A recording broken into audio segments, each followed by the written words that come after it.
Hello, this is Blindman's World, and welcoming you to another episode of the Fun Files.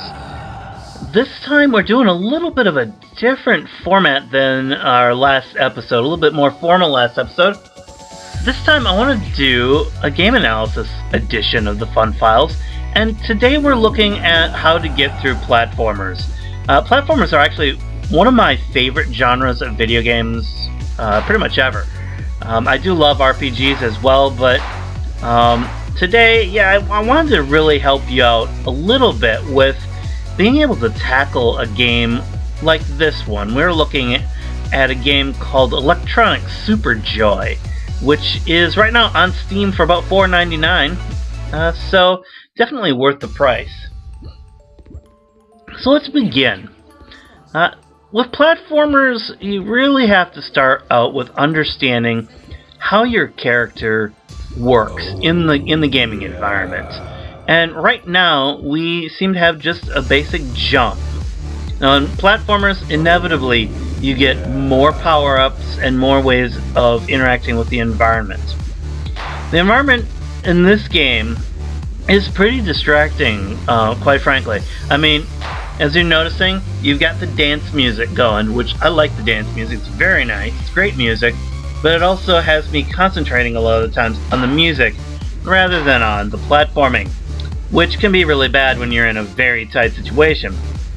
You also have these checkpoints. Every time you hit a checkpoint, it makes a weird sound, which after a while it just gets obnoxious, but it's there. It's kind of funny sometimes for the first 20 times. But after a while it gets annoying, and that annoyance tends to distract me from playing the game. Another thing in the environment, you have enemies. Right now we're looking at some enemies that spit up little throwing stars of some sort. So it's a basic kind of enemy that you have to deal with pretty much any platformer. So, got teleporters, which will allow them to make puzzles that are kind of all over the place. One part will be like at the bottom of the screen and the other part will be at the top of the screen, or vice versa. And it's not terribly hard, at least right now, which is one big thing about platformers, which is good, is they usually start relatively easy and work up in difficulty as they add more things to the game mechanics, to the environment, and to just the whole game experience in general. Now, we just died again, which this is one thing that I really want to stress to you as a gamer. If you're going to be getting into platforming, if you've been playing for years, and find yourself getting annoyed or angry when you die in a game, it's very important to just kind of stay calm about that. It really doesn't matter, especially in a game like this, where the whole game is basically designed to kill you. You really have to kind of change your mindset and understand that dying, at least in a game like this, is really there to teach you how to play the game. It's not meant to demoralize you or smash down your ego or anything like that. It really is designed to help you understand what not to do in the game. If you can really keep yourself in that mindset and really keep yourself understanding that the game's not trying to personally attack you in any way, shape, or form, I think you'll have a lot better time with these games. I know for me, as when I was a kid and was playing, Mario 3 or Mega Man or Ghosts and Goblins or games like that, where there's a certain amount of difficulty level, I would get very angry, and it was a lot about me just feeling that I should be able to get through this game, and I felt like a personal sense of disappointment at not being able to get through the game. And that, in my older years here, and I'm in my 30s right now at the time of this video, it really doesn't matter to me as much. I've kind of figured out that these are games. They're really meant to be enjoyable, test my hand-eye coordination, and to, test my ability to, solve puzzles quickly. And to do that, you have to die a few times. And it has nothing to do with my skill as a gamer. It just happens to be the fact that, I haven't practiced something a lot. Especially with some of these levels, I will inevitably die a lot just because I haven't seen the level or practiced what needs to be done. And honestly, there's no shame in that. None whatsoever. So the sooner you can kind of get into that mindset and start reminding yourself that the game and your performance in the game has nothing to do with your personal value as an individual on this planet, I think the sooner you'll be able to just play this game and enjoy them. Like right now we died again. I don't really care. It's fun. Death, for one, at least in this game, allows me to experience the game for a longer time. And I love the music. So I get to hear the music a lot longer. And it is kind of being intentional about staying in a positive mindset. In my profession, in the real world where I work, I do know that the more you get filled with anxiety, the more you get escalated with, emotions like anger, or just getting, pissed off at the world or the video game, the easier it is to make mistakes. I find this to be the case. I was playing Dark Souls a couple days ago, and I was trying to defeat a boss, and I let the game get to me, and I got pissed off and angry and blah blah. I was just being all just stupid about it, and I could not beat the game for the life of me. I went ahead, I took a break, I made a sandwich, which I love food. If you know anything about me, I enjoy it. So I make myself a sandwich, I sit down, have a cup of coffee or something. I rested about, 10-15 minutes. I came back to the game in a lot better mindset, a full belly, which was nice, and I was able to defeat the, boss that I was trying to go after about the second time that I attempted it. Now, had I stayed there and just continued to rage at the game, not only would I have, lost my voice from yelling at the game, probably swearing at it in every language possible that I know, I would also have just been tired out and frustrated for probably the rest of the night and just been a pain in the butt to deal with. So that's a big one, is as you're going through platformers specifically, taking breaks between levels that you're having a problem with, very important, because it'll get you back into a mindset that's rational and able to deal with the different puzzles and different obstacles that are in the game. If you're noticing, in the last 2 or so levels, we've been introduced to these missiles. These missiles, at least right now, are relatively slow, but they are pretty difficult to deal with. We do have a ground pound that we can take care of them with.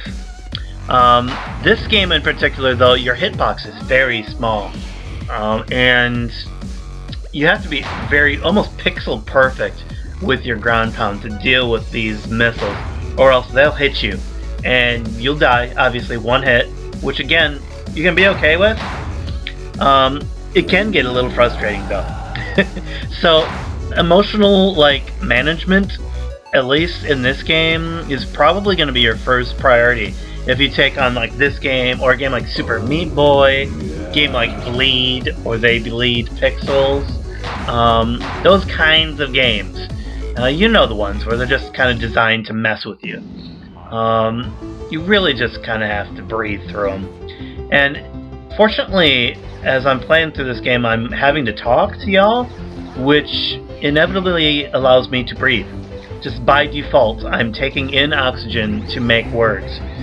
So it does kind of automatically take care of that particular part of the strategy to defeat platformers.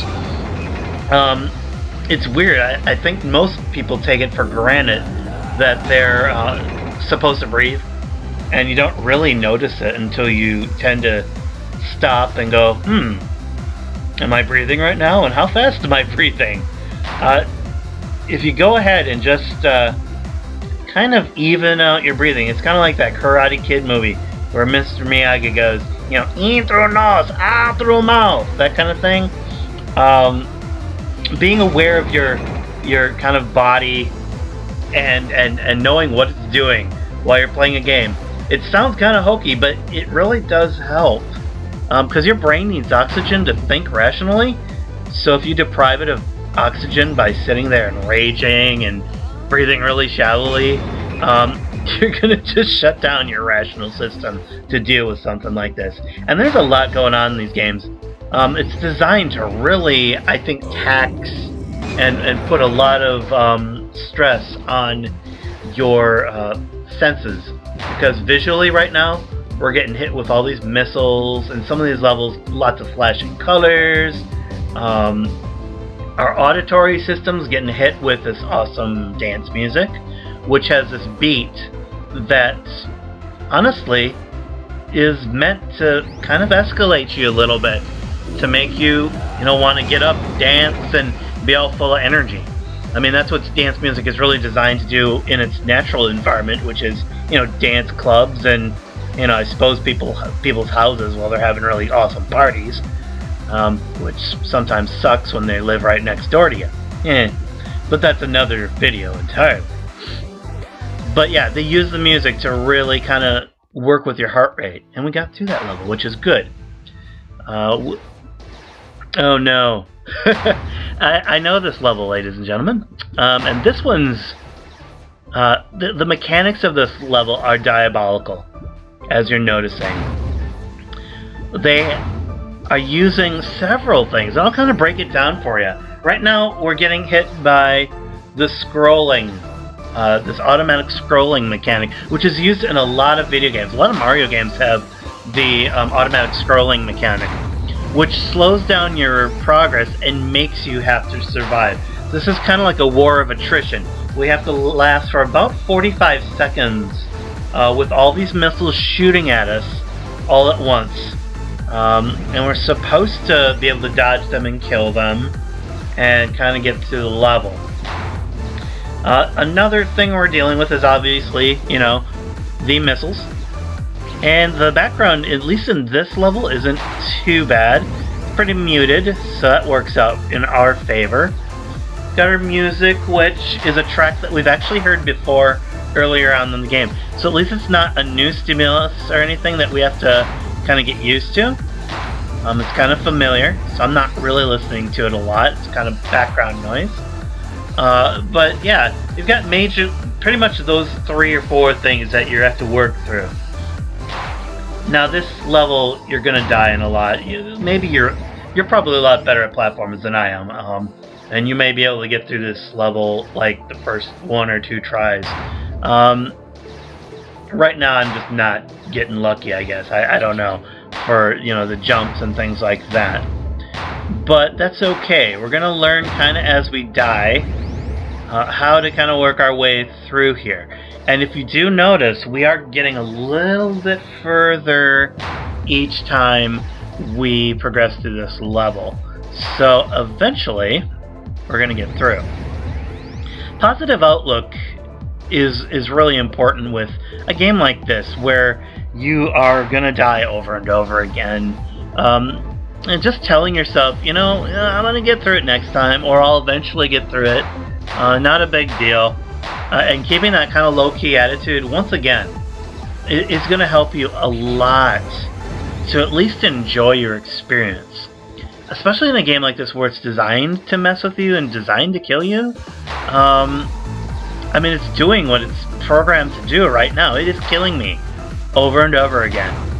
And I haven't managed to get through it yet. So, and I figure I will. It's just really a matter of not letting the missiles hit me. Which sounds funny, but that's really the whole thing behind this level. Don't let the missiles hit you. Another thing they do have in this level, which you may not notice, is that little star that allows you to jump. Now that little jump that you would do will help you to modify or change the direction of those missiles ever so slightly, because those missiles will go over you and they'll arc back around.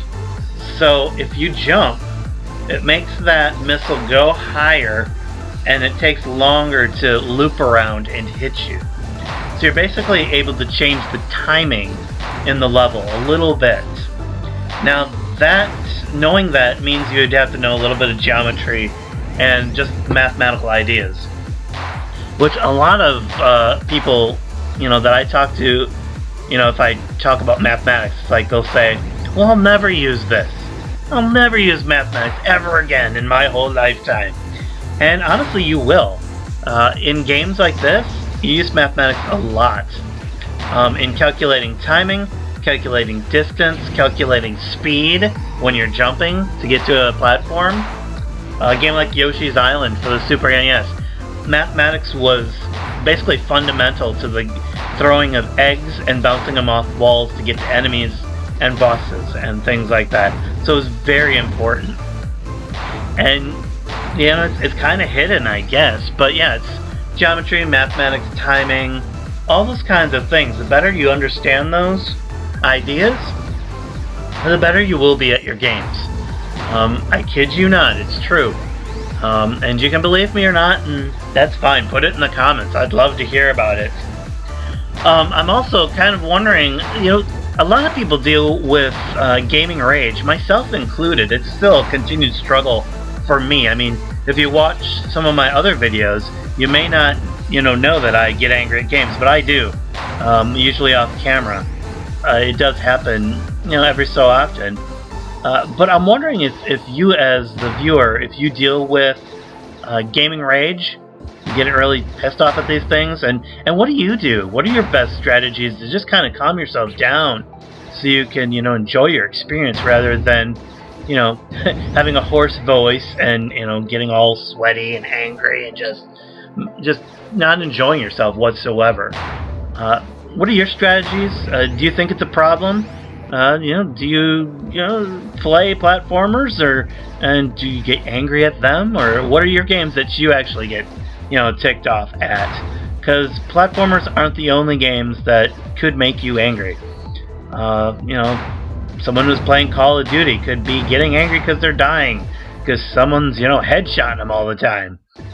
I hear that happens a lot in the game. I don't have a lot of experience in that one. Shooters aren't a game that I'm real good at just because I can't see terribly well, so people can, take me out pretty quickly. Alright, now we've got more missiles. Fortunately in this level, now they've removed the auto-scroll function.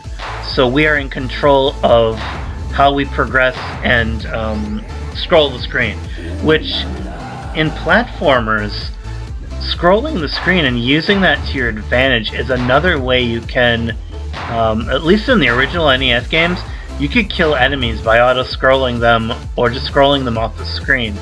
Now in this game, you can't do that as much as you might want to. But you can kind of use the scrolling to remove some of these missile spawners as fast as possible so they don't get a missile off, which is nice. Here's another game mechanic. Notice the platforms, every time we hit them, they will spawn a missile. So, it is pretty helpful for us to, touch as few of those as possible. Of course, I just shot all of those off at once. Not smart. So we just learned that, don't do that. You will die if you do that. Of course, I'm just tempting fate and doing it again. I figure I can run fast enough, but maybe I can't. The trial and error, big thing for platformers. If you're ever, playing these games, just try stuff, play through. Sometimes just throw caution to the wind and run, like we just did there. Alright. Now this is the start of a several form boss battle, which is a staple of a lot of video games where an enemy will have several forms that you have to deal with as you're going through. So, as we just kind of move along, we get our boss. They're going to tell us we're going to mess you up. And you just have to accept the challenge and understand that, oh, well, we're going to have to kill off the boss. So there's going to be some time investment involved in this one. And he looks like he's in a Dr. Wily spaceship. That's interesting. Alright. And right off the bat, notice something.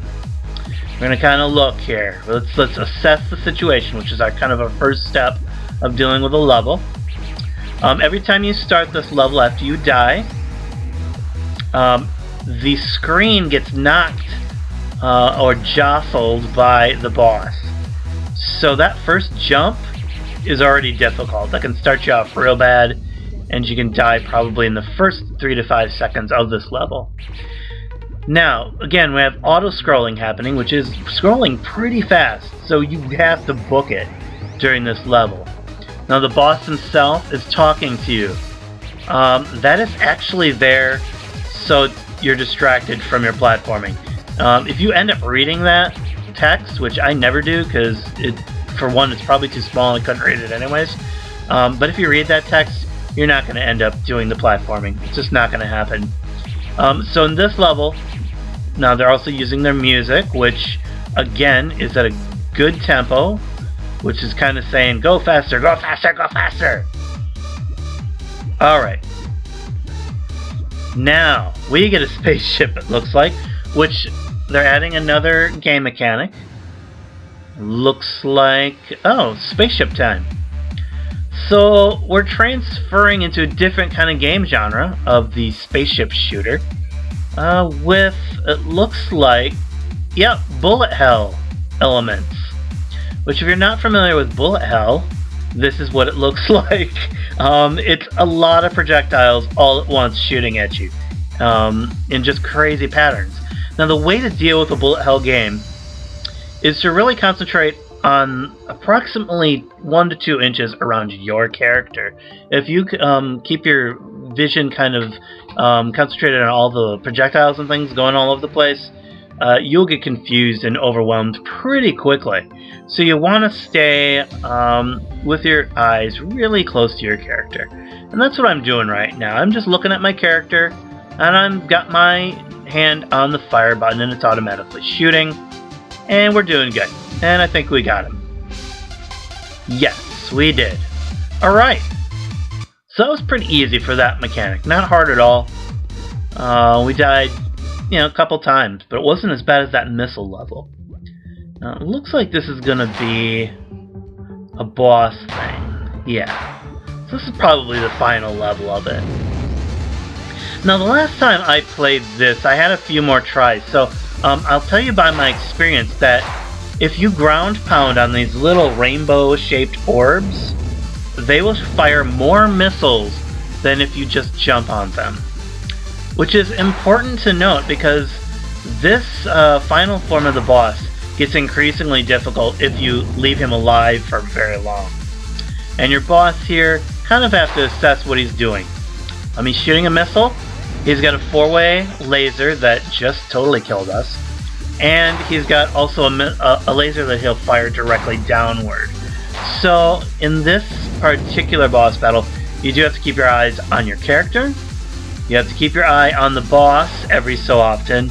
You have to keep your eyes on these missiles. So multitasking is going to be pretty much mandatory on this one. That is why you really want to use this whole ground pound thing that shoots more missiles for you. The faster you can get this battle over with, the better it's going to be for you.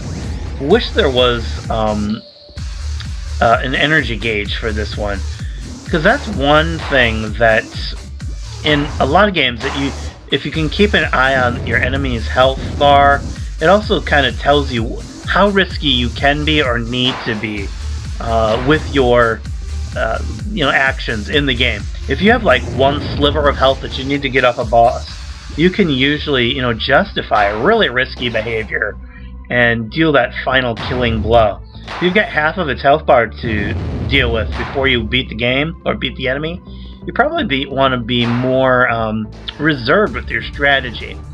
So all these things kind of work together to kind of as you build a strategy as you're dealing with a platformer game. And there's a lot to think about if you didn't know. So hopefully this video will kind of give you a little bit of a lens into the gamer's mind and to the thought processes behind dealing with a game like a platformer. I'd like to do a couple more of these kind of analytical videos for the Fun Files. And if there are genres of games that you'd like me to kind of look at and kind of work my way through and give you some tips and tactics on how to kind of approach each kind of game, I'd love to do that for you guys. If you've enjoyed this video, I'd love to have your comments, love to have questions, and I'm happy to answer those for you. This has been Blindman's World with another episode of the Fun Files. Like, comment, subscribe, and I will see you later.